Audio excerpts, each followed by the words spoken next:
Shalom, selamat bergabung dengan Menara Doa. Mari sama-sama kita pada hari ini kita datang kepada Tuhan. Mari kita menyembah Tuhan. Mari kita siapkan hati kita. Saya percaya setiap saudara akan diberkati dengan firman Allah. Khususnya tentang pernikahan, tentang keluarga yang dipulihkan, pernikahan yang dipulihkan. Tidak ada pernikahan sempurna, tidak ada keluarga sempurna, tidak ada istri sempurna, tidak ada suami yang sempurna, tidak ada mertua sempurna, tidak ada ipar sempurna. Tapi ada kasih Tuhan Yesus yang sempurna. Mari kita datang kepada Tuhan Yesus. Bapa di sorga, kami bersyukur. Kami mulai ibadah kami dalam nama Tuhan Yesus. Kami berdoa. Amin. Naikkan syukur. Mari kita Bapak Ibu bersyukur kepada Tuhan Yesus. Naikkan syukur padamu Yesus. Ku sembah sujud kepadamu Tuhan. Di hadapan tata kemuliaan ku tinggikan, ku agungkan selamanya. Ku naikkan syukur, naikkan syukur padamu Yesus. Ku sembah sujud kepadamu Tuhan. Di hadapan tata kemuliaan-Mu, ku tinggikan, ku agungkan selamanya. Segala puji syukur, segala puji syukur bagimu. Ku tinggikan nama-Mu selalu. Kemuliaan hanya bagimu. Terpujilah nama-Mu. Segala puji, segala puji syukur bagimu. Ku tinggikan nama-Mu selalu. Kemuliaan hanya bagimu. Terpujilah nama-Mu. Segala puji, segala puji syukur bagimu. Ku tinggikan nama-Mu selalu. Kemuliaan hanya bagimu. Terpujilah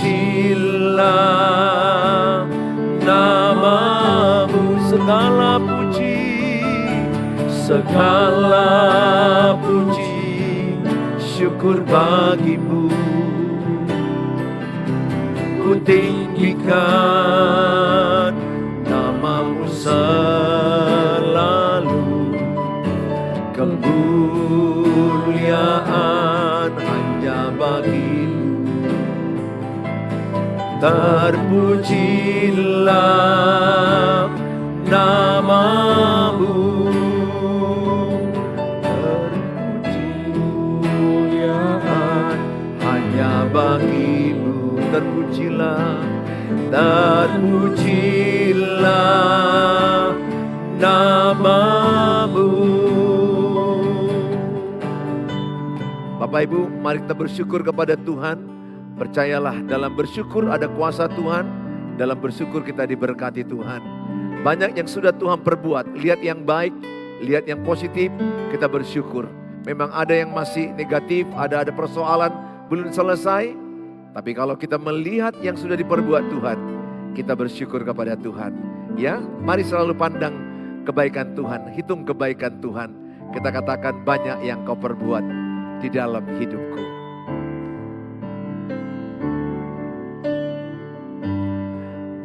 yang kau perbuat di dalam hidupku, rancangan indahmu terjadi di hidupku. Bapa yang mengerti segala yang ku perlu, kasih-Mu sempurna nyata dalam hidupku. Ku bersyukur Bapa, ku bersyukur Tuhan buat kasih setia-Mu di dalam hidupku. Bersyukur,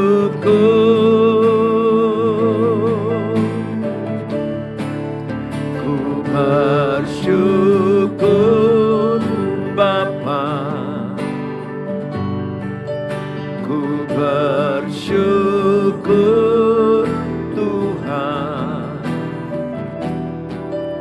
buat kasih setia-Mu di dalam hidupku. Ku bersyukur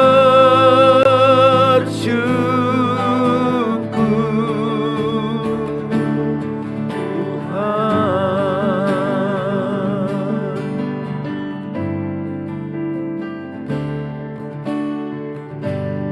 Banyak yang kau perbuat di dalam hidupku, rancangan indahmu terjadi di hidupku. Bapa yang mengerti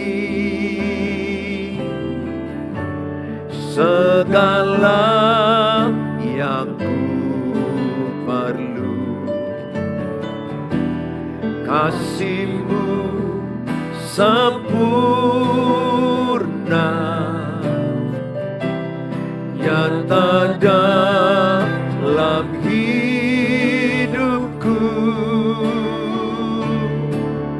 Ku bersyukur Bapa, ku bersyukur Tuhan buat kasih setia-Mu di dalam hidupku. Ku bersyukur, ku bersyukur, ku bersyukur Bapa, ku bersyukur Tuhan buat kasih setia-Mu di dalam hidupku. Ku bersyukur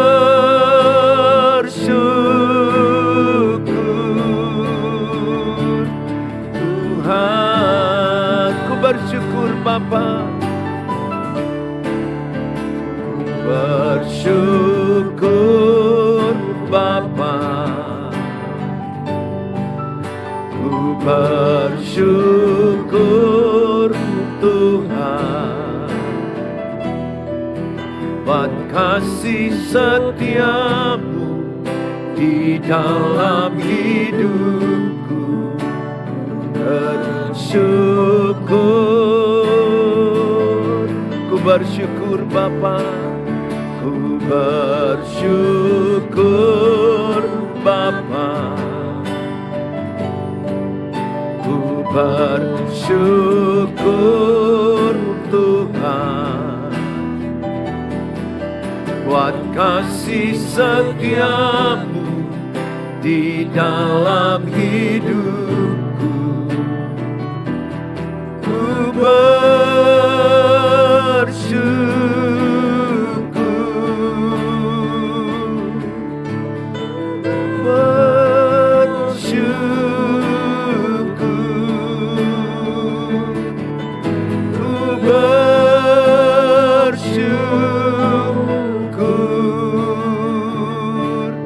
Tuhan. Mari sembah Tuhan. Mari bersyukur. Kami bersyukur. Apapun yang terjadi, kami bersyukur. Banyak kebaikan yang telah kami terima. Kami bersyukur buat rencanamu. Kami bersyukur buat anugerahmu. Banyak kebaikanmu, banyak kasihmu. Terima kasih, terima kasih. Kami bersyukur, kami bersyukur. Kami bersyukur buat segala kebaikan-Mu. Kami percaya di balik masalah kami ada kebaikan-Mu, ada rencana-Mu. Terima kasih Tuhan. Kami bersyukur buat segala yang Kau beri. Kami bersyukur buat napas kehidupan. Kami bersyukur buat yang Kau beri. Banyak kebaikan yang telah kami terima. Banyaklah kebaikan yang telah Kau berikan. Terima kasih. Kami bersyukur Tuhan. Terima kasih Tuhan. Terima kasih Bapa. Kami bersyukur buat segala kebaikan. Kami percaya Engkau Bapa yang setia. Engkau tidak pernah membiarkan kami sendirian. Dan kami tenang bersama dengan Bapa. Jiwa kami aman bersamamu. Lebih daripada harta ya Tuhan. Terima kasih Bapa. Bapa Kau setia.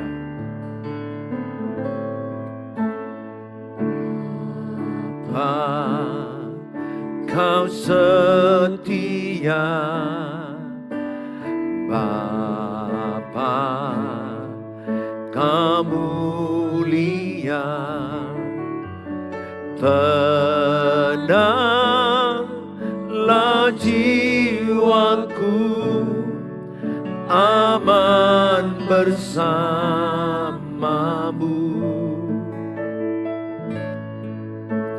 Lebih dari harta, Kaulah segalanya. Tenanglah jiwaku dalam hadirat-Mu. Kau tunjukkan kasih setiamu. Kau menyediakan yang ku perlu. Kau setia, Kau mulia. sekarang dan selamanya. Kau tunjukkan kasih setiamu, Kau menyediakan yang ku perlu. Kau setia, Kau mulia, Bapa, Kau setia.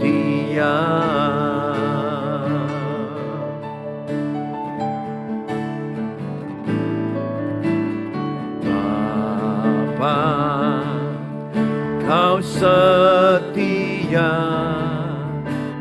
Bapa, Kau mulia. Tenanglah jiwaku, aman bersamamu.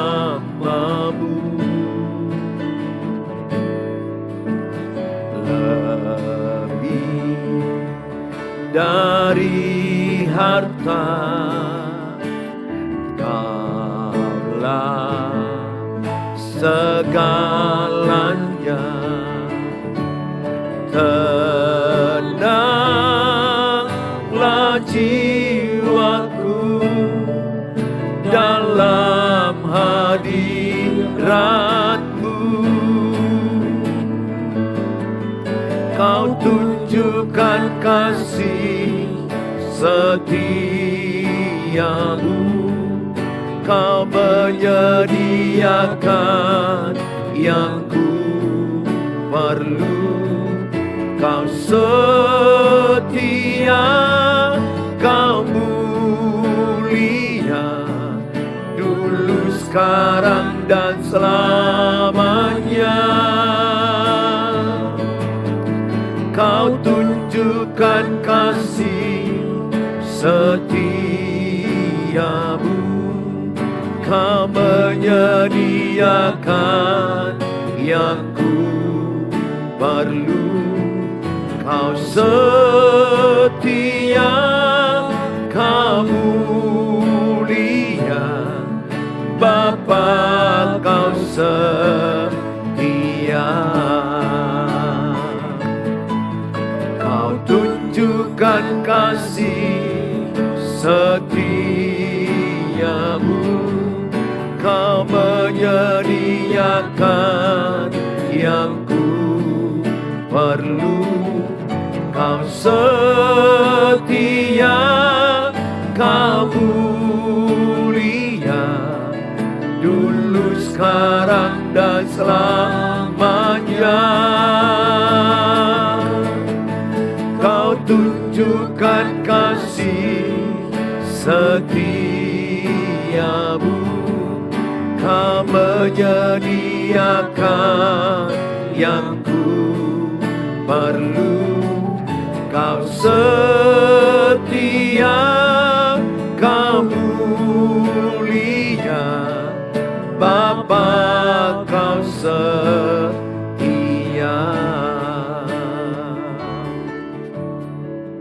Terima kasih Bapa, kami dengarkan firman-Mu. Dalam nama Tuhan Yesus kami berdoa. Amin. Amin. Ya. Selamat bergabung Bapak Ibu. Selamat bersama-sama kita bisa belajar firman Tuhan. Ingatlah, tidak ada gembok yang tidak ada kuncinya. Tidak ada masalah pernikahan yang tidak ada solusinya. Selalu ada solusi. Kita yang kurang bijaksana sehingga kita putus asa dan frustrasi, dan akibatnya ada yang bercerai. Bahkan banyak orang mengalami gangguan jiwa. Saudara, sebenarnya setiap masalah pernikahan itu ada solusinya. Tidak ada masalah pernikahan yang tidak ada solusinya. Apalagi kita mengandalkan Tuhan dan berdoa. Hari ini kita akan belajar suami yang melayani istri, istri yang melayani suami, pasutri yang saling melayani. Kalau ini kita lakukan, sangat indah pernikahan itu. Makanya Tuhan kan yang menganjurkan kita menikah. Tuhan yang menjadikan Adam, Tuhan yang menjadikan Hawa, segambar serupa dengan Tuhan. Adam utuh, Hawa utuh, Adam komplit, Hawa komplit. Tuhan persatukan mereka. Jadi bukan Adam setengah komplit, Hawa setengah komplit, baru jadi komplit. Tidak ya. Adam tanpa Hawa, Adam komplit. Komplit dia lengkap. Hawa tanpa Adam, dia pun lengkap, komplit. Dua-duanya utuh dan utuh, komplit dengan komplit, lengkap dengan lengkap, dipersatukan menjadi kekuatan yang luar biasa. Ya, karena ada lagu yang mengatakan itu setengah jiwaku hilang kalau ada yang lari. Itu salah ya, lagunya nggak sesuai Alkitab. Jadi istri yang lari, suami tetap utuh kalau dia dalam Tuhan Yesus. Yang membuat kita utuh itu kalau kita dalam Tuhan Yesus, kita jadi utuh. Jadi hanya kurang tenaga iya. Aturannya dikerjakan 2 orang jadi 1 orang. Jadi jangan merasa aku gak lengkap, aku gak utuh kalau suami yang lari. Ibu tetap utuh. Dalam Tuhan Yesus ibu utuh. Ibu lengkap, komplit. Nah masalah suami yang lari, nah hanya kurang kekuatan itu aja. Lengkapnya lengkap. 2 yang utuh dipersatukan itu sangat lengkap. Sangat kuat itu tepatnya, sangat kuat. Jadi saya sendiri dalam Yesus saya utuh. Istri saya sendiri dalam Yesus dia utuh. Ya, ada paham orang yang salah. Jadi orang yang tidak menikah pun ya dia utuh, dia lengkap, dia komplit dalam Tuhan. Ya, banyak orang tidak menikah oleh seizin Tuhan dan oleh panggilan pelayanan. Nah, bagaimanakah kita saling melayani ya? Sangat penting sekali. Apakah Anda dan calon pasangan, nah ini bagi yang mau menikah ya. Bagi yang mau menikah, apakah Anda dan calon pasangan Anda sudah belajar untuk saling melayani satu sama lain? Ya, apakah saudara suami melayani istri, istri melayani suami? Jadi dua-duanya harus saling melayani, saling menyayangi, saling menghormati, saling minta maaf, saling mengevaluasi diri masing-masing. Kalau itu yang terjadi saling, maka itu rumah tangga yang sangat luar biasa. Yang sedihnya, satu yang mempertahankan, satu menghancurkan. Satu mau evaluasi diri, yang satu merasa benar. Yang satu sombongnya bukan main, yang satu rendah hati. Yang ini memang sangat sulit. Tapi itu pun masih bisa jalan walaupun timpang, tidak terlalu baik. Karena satu yang mempertahankan. Harusnya kan kalau meja kakinya 4, 4 itu kakinya ada kan. Mempertahankan meja itu. Bayangkanlah kalau 2 kaki gak berfungsi, kaki meja. Jadi sebenarnya alangkah dahsyat dan luar biasanya kalau saling menyayangi, saling mengampuni, saling mengasihi, saling menghormati, saling evaluasi diri. Tetapi kalau satu yang lari, atau yang satu gila gitu ya. Ya orang yang selingkuh itu kan gila itu ya. Artinya gangguan jiwa itulah bagi saya. Kalau sehat jiwanya dia pasti gak selingkuh. Bagi saya begitu. Orang yang selingkuh itu gangguan jiwa. Gangguan jiwa. Karena jiwanya memang tergoncang, terganggu, maka dia selingkuh. Kalau orang yang sehat jiwanya pasti gak mungkin melakukan itu. Kalau sehat kan dia tahu risiko anak-anaknya, risiko istrinya, risikonya dia sendiri. Keluarga besarnya kan banyak kali risiko. Kalau udah masuk perselingkuhan kan banyak risiko yang terjadi. Nah saudara, menurut Anda apa halangan Anda untuk sulit saling melayani? Kenapa ya suami kok sulit melayani istri? Istri sulit melayani suami? Ada suami yang payah bilang sayang sama istrinya. Ya, ada istri juga yang payah membilang sayang kepada suaminya. Saya paling senang membuat istriku senang. Nah, istriku juga demikian, membuat aku senang. Jadi kita senang membuat pasangan kita senang. Panggil sayang silakan, mama silakan, yang lainnya silakan. Tapi ada orang masalah memanggil aja pun dia sulit. Ya mungkin masalah budaya ya, kebiasaan. Tetapi membiasakan yang baik itu bagus. Nah, tujuannya memperlengkapi calon pasangan suami istri. Untuk memahami esensi dari saling melayani. sesuai dengan kebenaran firman Tuhan. Untuk dapat saling melayani. Wow, sangat luar biasa. Untuk menghancurkan pernikahan hanya dibutuhkan salah satu pihak. Tetapi untuk membangun pernikahan yang kokoh diperlukan usaha dua pihak seumur hidup. Jadi menghancurkan pernikahan cukup satu orang. Contoh, suami selingkuh, pernikahan hancur. Istri selingkuh, pernikahan hancur. Suami ego, pernikahan hancur. Istri ego, pernikahan hancur. Dua-duanya egois, pasti bubar, pasti cerai. Kalau dua-duanya egois gak tahan lama itu. 3 bulan, 3 tahun, selesai. Karena gak ada yang tahan lama bertengkar terus setiap hari. Yang banyak itu kejadian adalah suaminya mematikan egois, istrinya egois. Istrinya egois, suaminya matikan egois. Atau sebaliknya, istrinya mematikan egois, suaminya egois. Artinya apa? Merasa benar. Dia ingin dilayani, ingin diperhatikan. Apalagi kalau ada namanya itu NPD ya, narsis ya, narsistik. Narsistik ini adalah ciri-ciri orang yang merasa dirinya benar dan kalau dikritik dia marah, dia maki-maki, dia ngamuk, dia marahnya bukan main. Gak boleh dinasehati, gak boleh dikritik. Orang yang merasa paling diri benar. Nah itu ciri-ciri narsistik, NPD. Dan dia gak sadar ada gangguan jiwa NPD-nya, itu masalahnya. Makin kita bilang seperti itu, makin ngamuk dia. Karena dia merasa paling benar, dia gak perlu evaluasi, dia gak perlu masukan siapapun. Dan siapa yang mengkoreksi dia, maka dia marah. Orang-orang narsis ini banyak dan sangat sulit menikah dengan pasangan narsistik. Jelas sangat sulit. Itu akan menimbulkan tekanan mental kepada pasangannya. Karena dia merasa diri paling benar, paling baik. Nah saudara, membangun pernikahan itu perlu 2 orang seumur hidup. Menghancurkan cukup satu pihak. Makanya anak-anak gadis, anak muda yang mau menikah, cobalah dimentor dengan baik anak-anak muda, anak gadis. Supaya mereka berhati-hati memilih pasangan. Kalau mereka tidak berhati-hati, maka mereka berpotensi hancur dalam pernikahan. Perlu mentor dari pendeta, konselor, orang tua. Paling bagus orang tua. Orang tua itu jadi mentor, konselor, teladan yang paling baik bagi anak-anak orang tua. Makanya saya bilang sama anak-anak saya mempertontonkan teladan pernikahan yang baik di waktuku yang masih ada. Yang lalu pernah salah, udahlah. Beberapa tahun yang lalu pernah salah, sudah. Namanya kita gak sempurna.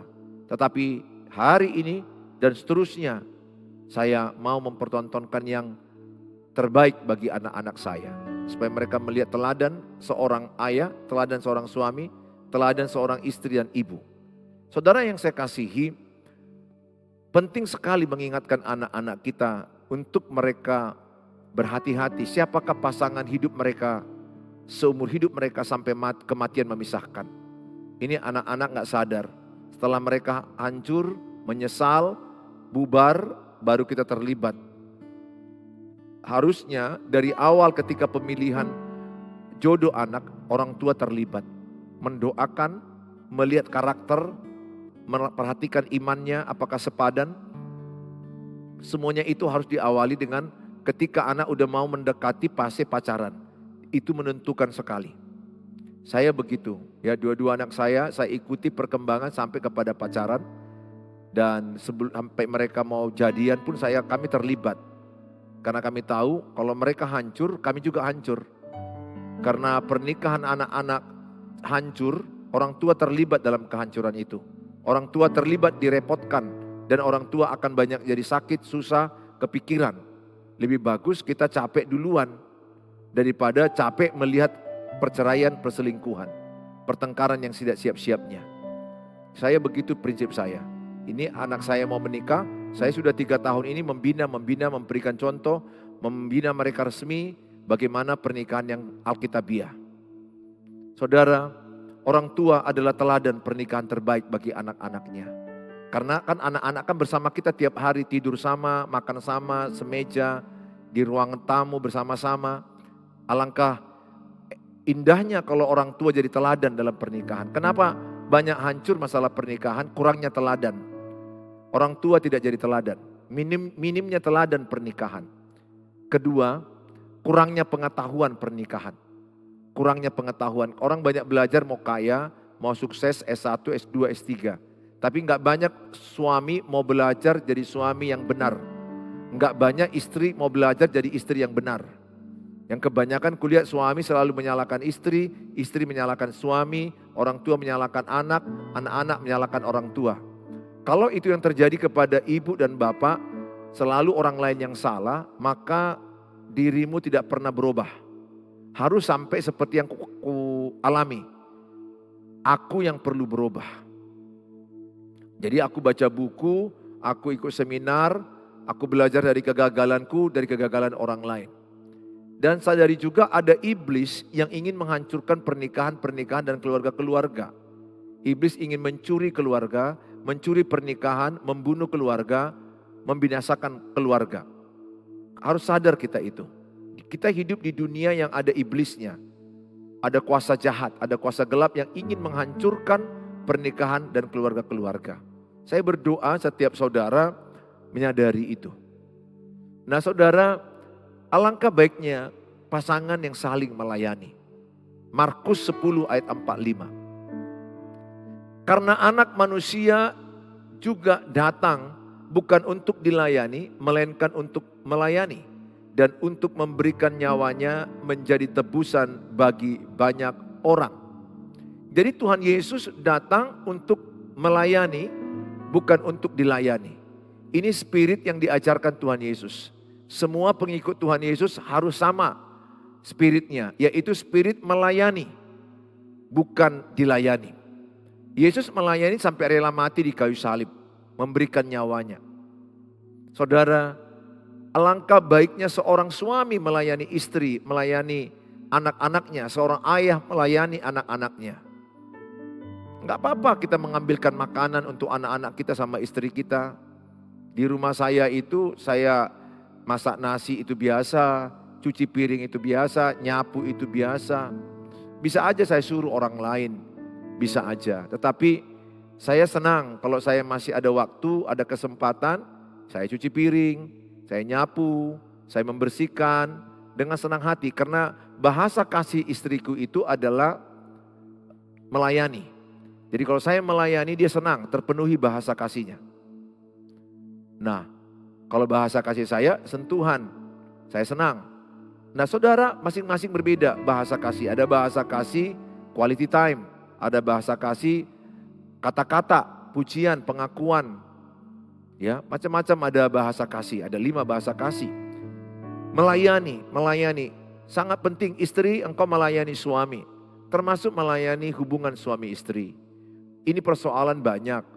Suami-suami disiksa oleh istri-istri untuk karena istri-istri tidak mau melayani. Dengan berbagai macam cara lah.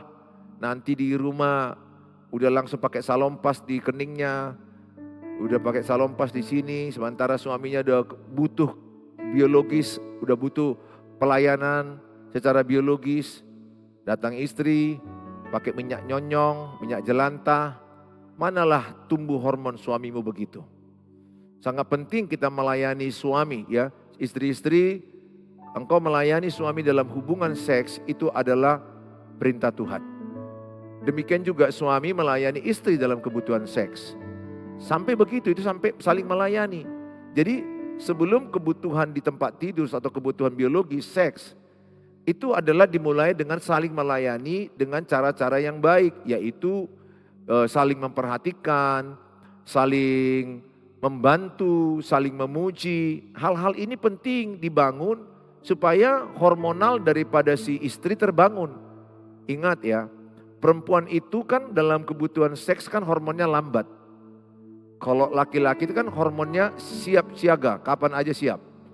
Itulah laki-laki. Laki-laki ini kan ya memang begitu bedanya. Laki-laki itu kayak bensin, istri itu kayak solar, agak lambat naiknya. Agak lambat. Kalau suami naik terus. Susah. Jadi harus dimaklumi perbedaan ini. Ini banyak masalah yang saya tangani. Kayak mana Pak, suamiku kok minta dilayani terus kebutuhan seksnya. Terus istrinya bilang, saya nggak ada selera sama dia, nggak ada perhatian dia, nggak ada cara dia memperhatikan saya. Nah, si suami nggak mendapatkan kebutuhan biologisnya karena dia tidak menabur hal-hal yang melayani yang lain. Kayak istri ini kan suka diperhatikan, didengar, dipuji. Nah, diberikan deposito, itu lebih senang dia. Atau diperhatikanlah paling tidak, kasih buah, kasih oleh-oleh dari mana-mana.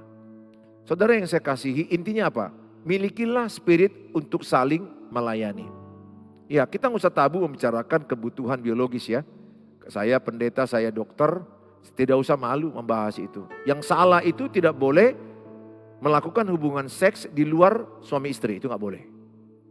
Kita nggak boleh tabu membahas itu.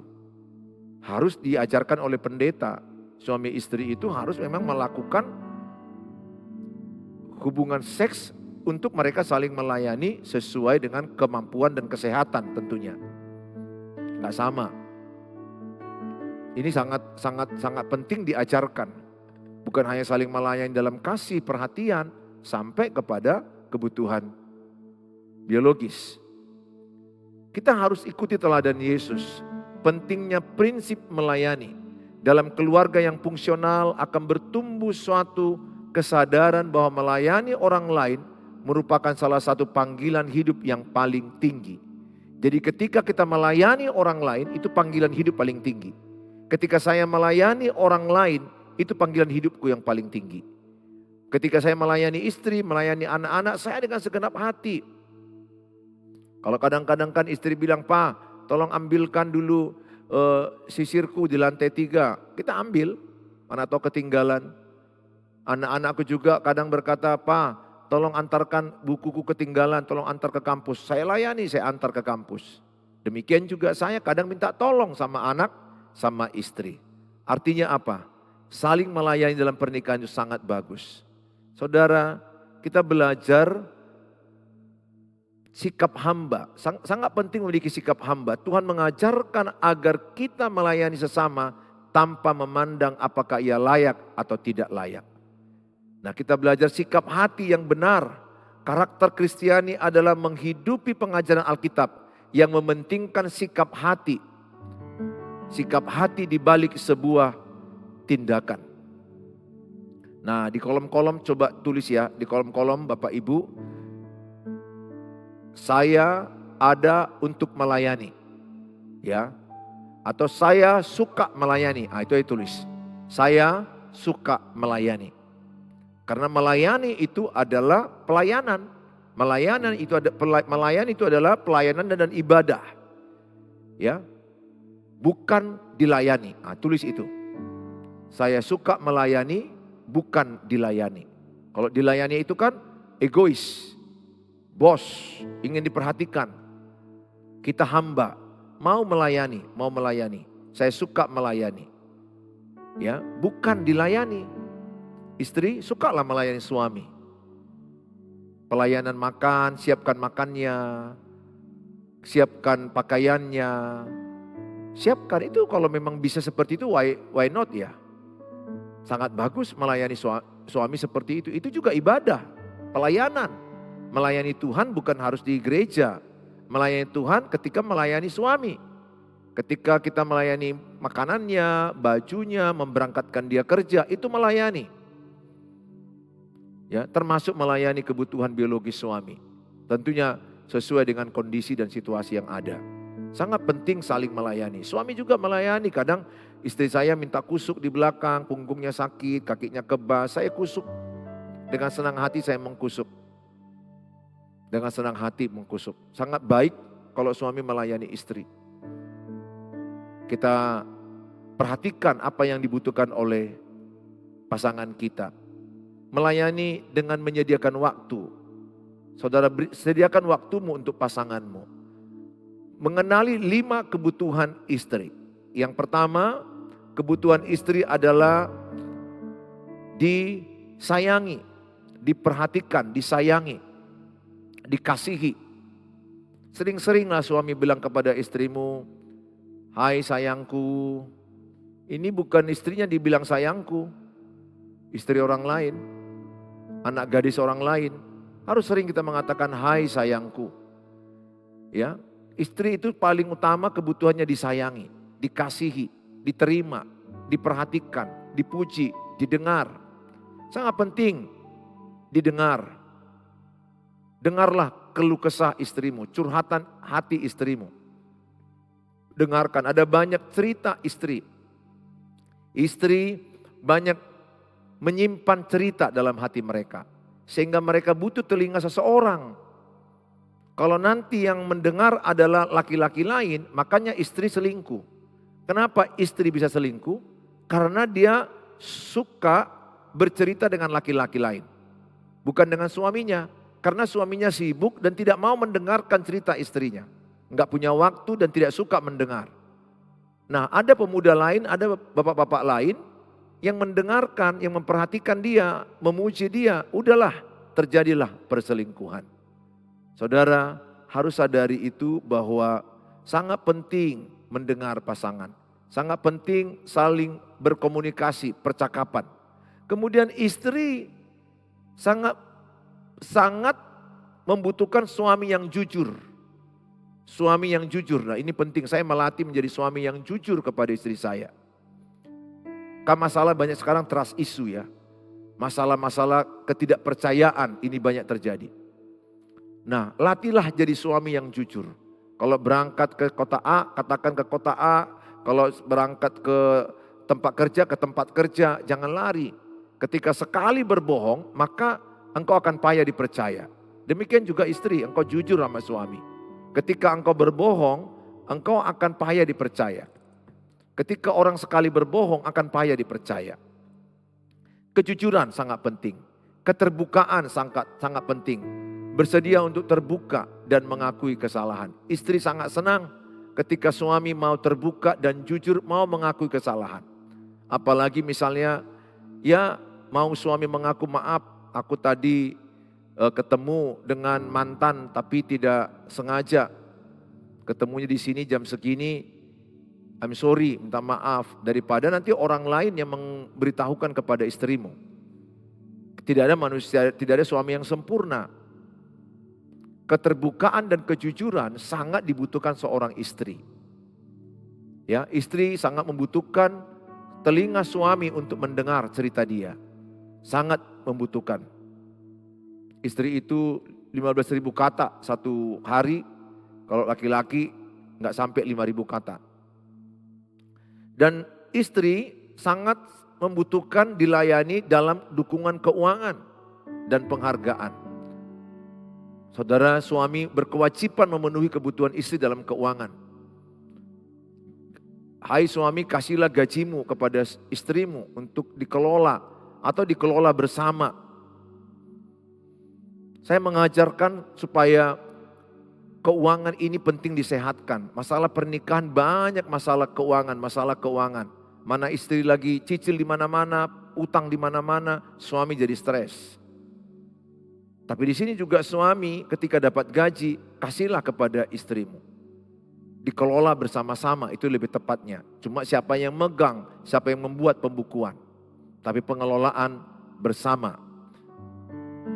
Seorang istri membutuhkan penghargaan. Hargailah dia ketika dia masak. "Oh mama, enak masakan nasi gorengnya, enak mie gorengnya, terima kasih. Engkau adalah istriku yang paling hebat di dunia. Aku sangat beruntung memiliki engkau, terima kasih engkau jadi istriku." Jangan kita hanya sibuk melihat kekurangan istri. Tapi ketika kelebihannya kita enggak rayakan, haruslah kita rayakan. Di rumah saya buat begitu. Kalau istri saya masak, walaupun belum kurasa kali terlalu enak kali, pokoknya udah kupuji duluan. Pasti enak. Kita sering melihat yang kurang, kita tegur, ketika yang bagus kita enggak mau merayakannya. Suami yang baik itu adalah menghargai karya istri. Istri juga menghargai karya suami. Mereka saling menghargai. Seorang istri dilayani ketika seorang suami atau ayah komitmen keluarga. Ini penting sekali, suami berkomitmen kepada istrinya sampai kematian memisahkan, tidak ada yang lain kecuali istrinya. Saya katakan, totalitaslah mengasihi istrimu. Fokuslah hanya mencintai satu wanita, istrimu. Saya itu yang saya tanamkan. Saya hanya fokus mencintai satu orang istri saya, Sandria Ritonga. Saya hanya fokus kepada dia saja. Saya totalitas mencintai dia. Tidak saya kasih ruang atau tempat orang lain coba mau masuk di hati saya. Saya hanya fokus kepada satu orang yang saya cintai, yaitu istri saya sampai kematian memisahkan. Demikian juga istri, engkau fokus hanya mencintai suamimu.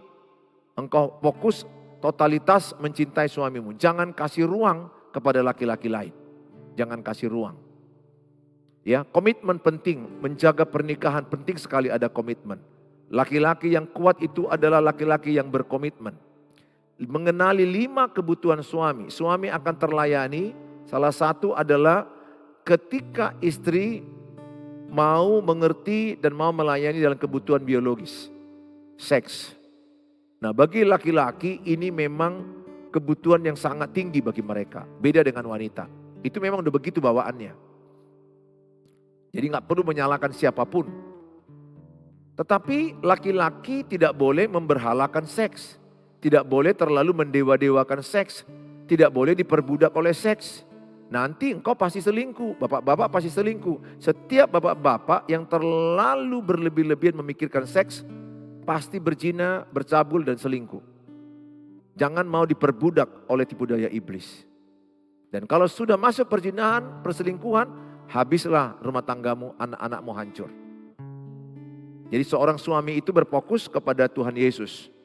Dan oleh kasih karunia Tuhan, sebagai suami istri, kalian membangun hubungan saling memperhatikan, saling melayani, dan saling memperhatikan dalam kebutuhan seksualitasnya. Yang berikutnya dikatakan adalah seorang suami menginginkan pasangan yang menarik, nice looking. Jadi ibu-ibu walaupun sudah punya anak 2, 3 atau 4, tetaplah harum. Ya, sehingga suami selera melihat, ya ada aroma yang harum dan tetap berdandan yang sederhana pun nggak ada masalah. Sehingga suamimu itu merasa ya lebih nice looking melihat istrinya. Indah, enak dipandang. Tidak boleh alasan, oh aku punya anak 3, aku sibuk masak, aku sibuk ini. Ya betul lagi masak. Tapi setelah itu tetap berdandan, memperhatikan badan, memperhatikan tubuh. Itu penting. 1, untuk kesehatanmu juga. 2, untuk juga kebaikan bagi suamimu. Yang berikutnya, seorang suami akan merasa terlayani ketika istri menjadi teman yang bersama-sama bersenang-senang. Atau istri menjadi sahabat bagi dia yang dapat dipercaya. Karena banyak juga istri tidak sahabat bagi suaminya. Banyak juga istri yang sudah mulai tidak setia. Atau berselingkuh dengan laki-laki lain. Udah banyak, udah marak peristiwa ini. Oleh karena itu, hai istri, berhati-hatilah engkau curhat dengan laki-laki lain. Tidak boleh, bukan berhati-hati, maaf. Tidak boleh engkau curhat dengan laki-laki siapapun kecuali suamimu. Mungkin anakmu lah ya, putramu. Ya berikutnya mungkin bapak lah. Tapi kalau untuk laki-laki lain, no, jangan. Hati-hati. Bahkan sama pendeta pun seorang istri curhat bisa selingkuh. Gak ada yang kebal. Dengan dosa perzinahan, perselingkuhan tidak ada yang kebal. Semua orang bisa jatuh. Jadi tanamkan. Seorang istri tidak boleh curhat kepada laki-laki lain kecuali suami. Ya putra atau bapaknya. Seorang suami tidak boleh curhat kepada perempuan lain kecuali istri, mama atau putrinya. Itu yang boleh. Ini sering sekali seorang istri atau ibu sudah nyaman curhat dengan laki-laki lain. Lihat, ketika nyaman maka dia sudah masuk langkah pertama menuju perselingkuhan. Karena untuk perselingkuhan tidak langsung kepada tempat tidur, tapi dimulai dengan nyaman berkomunikasi. Seorang suami akan merasa dilayani ketika dukungan di rumah tangga. Istri yang mendukung suami. Papa bisa, papa hebat. Walaupun suamimu mungkin gagal, dukung terus. Apresiasi terus, tepuk tangan terus, papa pasti bisa, papa pasti hebat. dukungan doa, dukungan support kata-kata, dukungan tindakan. Dan seorang suami akan terlayani oleh istrinya karena istri melayani, karena istri memberikan penghargaan kepada suami. Jadi istri juga menghormati suami, menghargai karya dia, penghasilan dia, jangan rendahkan, jangan bandingkan dengan orang lain 100 juta, papa hanya 10 juta, atau papa hanya 1 juta, jangan. Hargailah berapapun hasil karya, supportlah dan doakan, supaya ke depan nanti punya penghasilan yang lebih banyak lagi saudara. Sampai di sini perenungan pada hari ini, saya percaya setiap kita bisa diberkati. Kalau mau menerima ayat-ayat saat teduh atau renungan firman singkat tiap hari di 0811 63 7347. 0811 63 7347 itu WA saya pribadi. Saya akan kirimkan setiap hari renungan harian, dan kalau mau konseling silakan di-chat dulu ya. Terima kasih, Tuhan Yesus memberkati. Kalau saudara terberkati dengan tayangan ini, subscribe, like, and comment, terlebih share. Bagilah kepada grup WA, kepada anak-anakmu yang menikah, kepada yang mau menikah, dan kepada orang-orang lain. Karena banyak berkat-berkat firman Allah yang terbagikan lewat menara doa ini. Tuhan Yesus memberkati kita semua. Mari kita berdoa. Bapa di sorga, kami serahkan Tuhan semua pasangan suami istri dimanapun mereka berada yang menyaksikan tayangan ini. Jadikanlah mereka pasangan yang saling melayani, saling mengasihi, saling menghormati, saling mendoakan, saling mendukung. Terlebih Tuhan, hari ini kami belajar bagaimana kami saling melayani. Sebagaimana Tuhan Yesus datang untuk melayani, bukan untuk dilayani. Demikianlah istri mau melayani suami, suami mau melayani istri. Sehingga mereka mempertontonkan sikap saling melayani, saling memperhatikan, saling peduli, saling membangun. Bapa, hamba-Mu menyerahkan semua pasangan suami istri supaya mereka kuat, dipulihkan, semakin bagus rumah tangga mereka, supaya anak-anak mereka mendapatkan teladan pernikahan yang bahagia. Terpujilah Engkau Tuhan Yesus. Terima kasih Tuhan, kami doakan juga bagi mereka yang sakit, dimanapun mereka berada, bagian tubuh yang sakit, Tuhan yang menyembuhkan mereka. Urapi dengan urapan darah Yesus. Terima kasih. Oleh bilur-bilur-Mu Tuhan, Engkau mengurapi mereka. Kesembuhan milik orang yang percaya padamu. Berkati obat-obat mereka. Berkati juga mereka yang berjuang masalah keuangan, usaha, ekonomi mereka yang drop. Tuhan tolong. Mereka yang berjuang masalah mendapatkan keturunan, mendapat jodoh, menjual rumah. Ada banyak hal yang lain-lain yang belum saya sebutkan. Tuhan tolong mereka. Kami serahkan mereka dalam tangan-Mu. Terima kasih Bapa.